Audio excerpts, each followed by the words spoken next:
Update sa epekto ng Typhoon Leon sa bansa ating alamin kasama si Dr. Marcelino Villaferte II, Deputy Administrator for Research and Development ng DOST Pag-asa. Dr. Villaferte, magandang tanghali po. Yes, magandang tanghali po, Miss Nina and Sequeng. Ganon din po sa inyo mga taga-subaybay. So, ito nga pong si Leon, kasalukuyan po ay typhoon na, nag-intensify siya into typhoon as of 10 a.m. today. And ngayon po ay nasa 555 kilometers silangan ng Tuguegarao City. Although nasa katubigan pa po ito ng Cagayan. Subalit ito po ay may daladalang lakas ng hangin na 130 kilometers per hour malapit sa gitna. And then meron din itong pagbugso na umaabot ng 160 kilometers per hour. Ito po ay kumikilos west-northwestward sa bilis na 10 kilometers per hour. And tandaan po natin na ang bagyo ay hindi lang isang tuldok, ito po ay malaki ang diametro. Kumbaga itong si Typhoon sa kasalukuyan, Typhoon Leon, ay ang kanyang malakas na hangin ay kung titingnan natin yung radius ay nasa 640 kilometers malapit sa gitna. So sumukat tayo mula doon hanggang sa outward ng 640 kilometers. Ay yung mga lugar po ay of course ay makakaranas na ng mga bugso ng hangin, malalakas na rin po ito sapagkat sa kasalukuyan ay typhoon na siya. So kaugnay po nito ay itinaas natin ang Tropical Cyclone Wind Signal number 2 sa mga lugar, particular sa Batanes, sa Babuyan Islands, sa silangang bahagi ng mainland Cagayan, ganun din sa northeastern portion ng Isabela.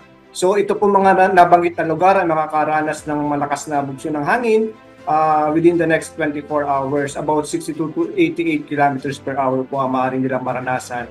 Ngayon din, mayroon po tayong ilang lugar na nakataas naman sa wind signal number 1. Ito yung nalalabing bahagi ng Cagayan, nalalabing bahagi ng Isabela, and then sa Quirino, Nueva Vizcaya, Apayao, Kalinga, Abra, Mountain Province, Ifugao, Benguet, Ilocos Norte, Ilocos Sur, La Union, Aurora, itong hilagang bahagi ng Quezon, kasama po ang Pulilio Island, and then ganun din po yung Camarines Norte, sa silangang bahagi naman ng Camarines Sur, and then sa Catanduanes at sa silangang bahagi ng Albay.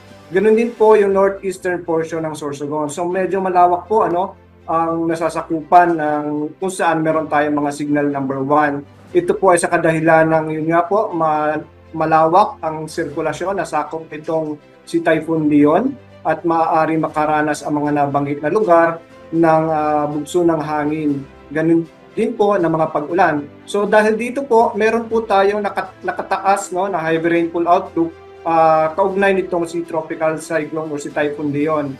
Actually, ngayon po hanggang bukas ng tanghali, maaari po makaranas ng intense hanggang torrential na pag-ulan. Ito po yung about greater than 200 millimeters na mga pag-ulan, particular sa Batanes, sa Cagayan, kasama po ang Babuyan Islands. Samantalang heavy to intense naman, about 100 to 200 millimeters ang maaaring maranasan sa Ilocos Norte, sa Apayao, Isabela, Occidental Mindoro, and Antique. Samantalang moderate to heavy, about 50 to 100 millimeters ng ulan ang maaaring maranasan sa Ilocos Sur, sa Abra, sa Kalinga, Calamian Islands, sa Romblon, Negros Occidental at sa Aklan.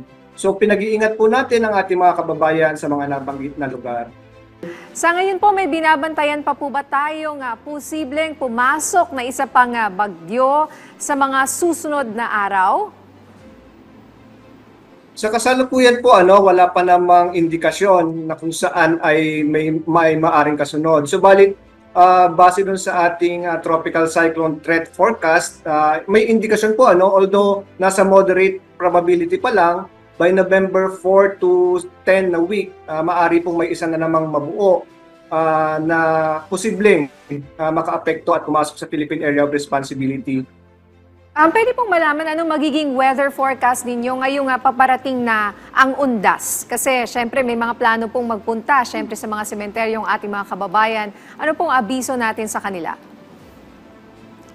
Yes, kaugnay nga po dahil meron tayong kasalukuyang bagyo, yung mga lugar po sa Northern Luzon, sila po ay pinag-iingat natin dahil sila ay makakaranas ng mga lakas ng hangin, ganun din po yung lakas ng ulan. Meron din pong ilang areas dito sa, halimbawa sa Mindoro, Occidental Mindoro, Ilocos Norte, sa western section po ng ating ng Luzon, ay makakaranas din sila ng mga pag-ulan. Heavy to intense rainfall po ito. Kaugnay na rin, of course, dahil doon sa sirkulasyon ng bagyong si Typhoon Leon. So hanggang inaasahan po kasi natin mag-i-exist si Typhoon Leon or mag-i-exit siya ng Philippine Area of Responsibility November 1 pa ng umaga.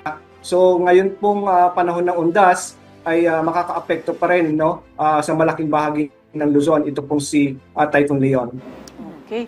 Sige po, maraming salamat po sa inyong oras, Dr. Marcelino Villaferte, the second Deputy Administrator for Research and Development ng DOST Pag-asa. Thank you, sir. Maraming salamat din po. Ingat po tayo.